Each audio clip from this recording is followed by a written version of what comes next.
Shalom saudaraku yang dikasihi Tuhan. Kalau kita jujur di dalam menjalani hidup ini, di dalam perjalanan kita menempuh hidup selama di dalam dunia ini, ada permasalahan hidup yang tidak bisa kita selesaikan dengan kekuatan kita sendiri. Ada problem-problem kehidupan yang tidak bisa kita selesaikan dengan kekuatan manusia. Tuhan izinkan itu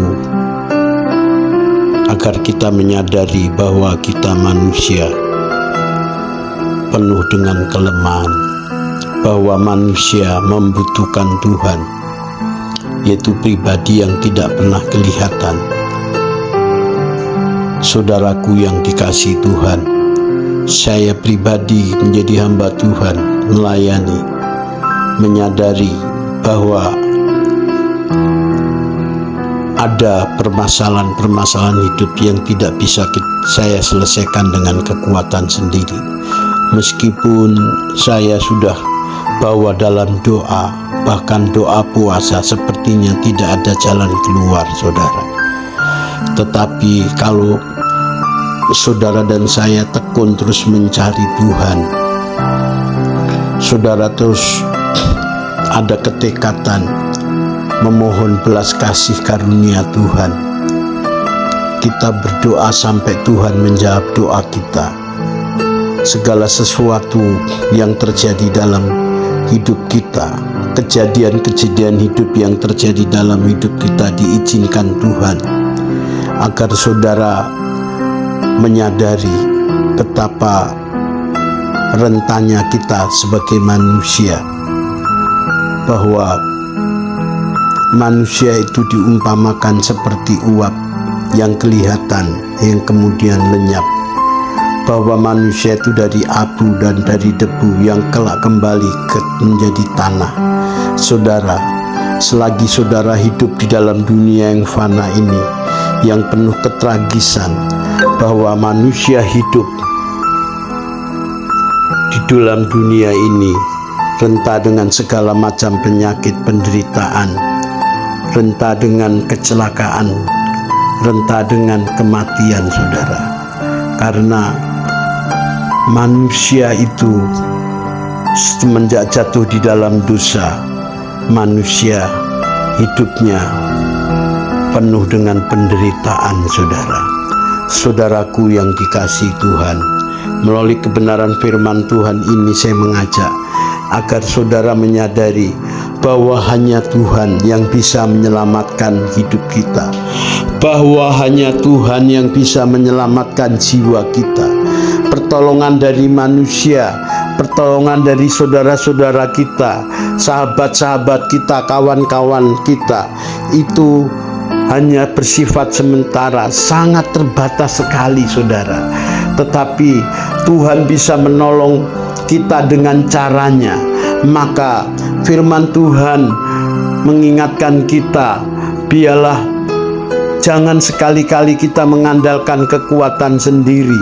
Amsal pasal 3, bahwa jangan sekali-kali kita merasa diri kita pintar, merasa diri kita bijak, tapi kita mengandalkan Tuhan, menyerahkan hidup kita kepada Tuhan. Ada bagian Tuhan, ada bagian kita. Apa yang bisa kita kerjakan, usahakan sesuai dengan kemampuan kita. Di luar kemampuan kita, biarlah sebagai orang percaya kita menyerahkan semuanya kepada pribadi Tuhan, saudara. Saudaraku yang dikasihi Tuhan, kalau manusia semua berjalan baik, semua berjalan running well, everything is okay, manusia rata-rata tidak membutuhkan Tuhan. Apalagi manusia yang kaya, yang merasa banyak uang, diberkati secara jasmani, orang-orang itu tidak memerlukan Tuhan, saudara, karena merasa bahwa dirinya mampu, bahwa kebahagiaan dia dapat dengan segala hartanya yang dia miliki. Tetapi dia tidak menyadari pada suatu hari waktu ajal menjemput dia, waktu kematian menjemput dia, waktu dia mengakhiri hidup dia, baru menyadari bahwa dia membutuhkan Tuhan. Hanya Tuhan yang bisa menyelamatkan jiwa setiap manusia, menyelamatkan setiap orang agar jiwanya diselamatkan dari dunia yang jahat ini. Saudaraku yang dikasihi Tuhan, bahwa kita orang percaya menyadari masih ada kehidupan di balik alam nyata, masih ada kehidupan di balik kubur, yaitu kehidupan yang sesungguhnya, yaitu orang-orang yang hidup di dalam dunia harus menyadari bahwa hanya Tuhan yang bisa menolong menyelamatkan kita, menyelamatkan jiwa kita dari api neraka. Daniel 12 ayat 2, bahwa semua manusia akan dibangkitkan dari tanah, dari debu tanah. Yang satu menerima kehinaan kekal, yang satu menerima kengerian kekal. Jadi orang-orang yang menyadari bahwa hidup dia tidak bisa hidup tanpa Tuhan, maka orang-orang itu akan hidup, tidak berani hidup sembarangan, tetapi memiliki kehidupan yang berusaha benar di hadapan Tuhan, berusaha berkenan di hadapan Tuhan dari setiap pikiran, perkataan, tingkah laku, segala keputusannya, agar di hari kematian dia tidak menjadi suatu momok yang menakutkan.